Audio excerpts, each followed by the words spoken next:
Good morning mga ka-farmers. Update lang tayo dito sa ating mga pipino. Ayan na yung itsura ng mga inabunuhan natin.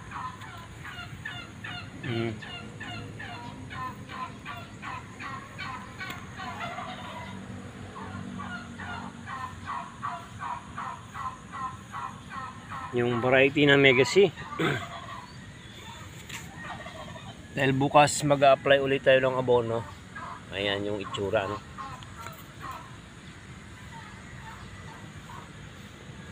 Pangatlong abono natin bukas. Ang edad nito ay nasa 9 days. Pero ayan na yan. Nag-aapat na yung kanyang dahon, ano? Ibig sabihin, malapit na tong mag-akyat. Mga 5 days expected aakyat na to, pero wala pa tayong trellis. Yan na yung itsura ni Megacy na naka intercrop dito sa ating talong.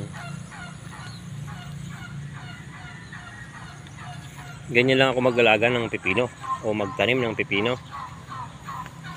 No, ang land preparation natin ay pala-pala lang, ano? Binungkal lang natin ng ganyan. Ganyan yan na. Ganyan lang kadali yung pag-aalaga ko ng pipino. Para dun sa ating mga taga-subaybay.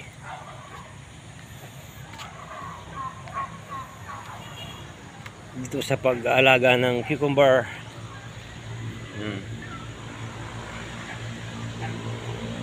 9 days old. Pang 9 na days niya ngayon, ano? Yan itsura.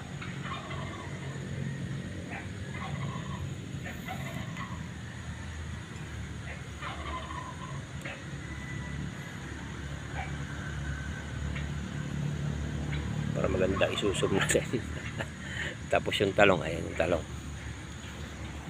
Ito naman yung medyo nahuli ng konti, pero parang umahabol hanggang doon. Dito hindi natin naubos yung 50 grams na seeds sa part na to, pero dito naubos natin yung isang 50 grams. Bali 100 grams ang naubos sana, pero may konting natirang buto kasi dito hindi pumasok lahat. Dito pumasok yung isang lata kasi medyo mas malaki to. Double row yung tanim natin, ano? Ang ganda kasi sa may talong yan, umabot doon sa mga maraming namatay na talong, inilagay natin, kaya medyo pumasok yung 50 grams.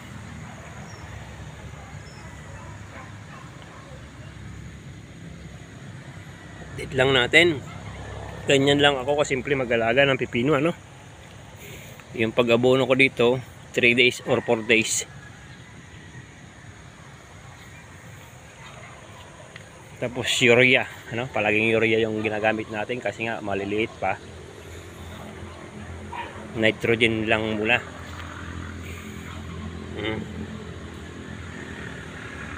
Ito, mayroon na tayong nailagay na trellis na kahoy, poste. Yung tali na lang, ano? Maganda na itsura. Malalaki na sila, no?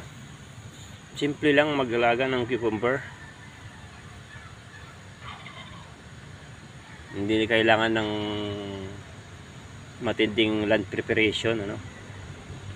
Pero kung pwede naman. Ay nako, ayan, 50 grams pumasok dyan kasi hanggang dito yan. Kahit dito sa may pilapil nilagyan natin tayong space. Ayan, dito sa may talong, halos magkakasabay yan. Ang ganda niya kasi itong talong na to namatay nung mga bumagyo, matandang talong.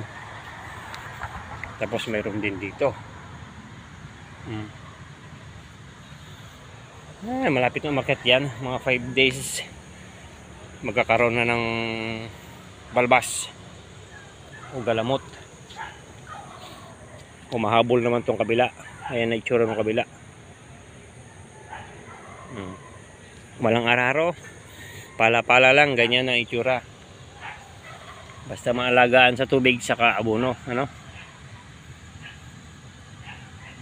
Simpleng-simple, ano, mga kaparmers. Ayan lang yung tapos trellis natin ay hindi na rin tayo gumastos. Kasi nga puro punong kahoy dito sa tabi natin. Yan na lang ginagamit natin. Mga sanga ng kahoy. No? Update lang natin itong ating aabungan bukas. Ganyan lang ako kasimple magtanim ng cucumber. Tapos i-spray natin dito. Nakadalawang beses na. Siguro mga 3 days mula nung tumubo, nag-spray tayo ng gold tsaka brodan. Then sa pangalawang abono natin, nag-spray tayo. Kwan lang, brodan lang. Ano brodan? Malatayon. Excuse me, malatayon pala. Gold tsaka malatayon kasi wala tayong brodan ngayon. Naubos yung brodan. Yung malatayon yung available natin ngayon. Malatayon tsaka gold. Tapos nakaraan, nung huli nating spray, malatayon lang. Bukas magkapag-spray ulit tayo dito pagkaya natin mag-abono. Siguro gold saka malatayon 40-40 ml yung dosage ng pag-spray natin, ano, kasi hindi natin ipapakita yung pag-spray, puro yung pag-abono lang yung pinapakita natin, no? Yan yung update natin dito sa ating cucumber. 9 days, ganyan na itsura, no? Ito yung pinakamahirap na pag-farming, yung intercropping. Masikip na yung daan natin yan pag nagtayo tayo ng trellis. Pero expected naman natin yun. Sacrifice, no? Para lang may maani.